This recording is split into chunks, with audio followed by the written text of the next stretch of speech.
гадны хөрөнгө оруулагч бол нэг онцлогтой. Одоо энэ Rio Tinto гэж ярих юм бол энэ ч өөрөө Индонез, энэ ч өөрөө Канада, Америк, дэлхийн бүх төвүүд дээр үйл ажиллагаа явуулж байгаа.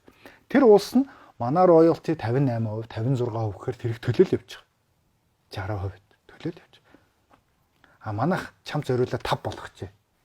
Тэгээ би чамд 34% зүгээр авахгүй би чамаас худалдаж аваа ш өөрийнхөө 34%-ийг. За би чамд ийм гоё гэрээ хийж өглөөч чи надад энэ доогуур юм жоохон.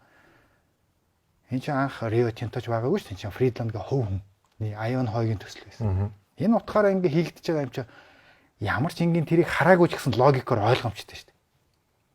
Тийм мэдээжийн тэнэглэлийг найр тавьж хийж өгнө гэдэг чинь ард нь ямар ч тэнэг хүнд ойлгомжтой ашиг сонирхол байгаа болол гэж байна. Тэрийг ойлгохгүй, тоо мэдэхгүй тийм 10 жилийн хүүхдээс 7 дор боловсралтай юм хийчихэд тэрийг 20,000 хувьсагч мөвсөгч ингээд худлагаасаа нөгөө санхүү эдийн засгийн модельд оруулж тайлбарлах гал худлагаасаа яриад.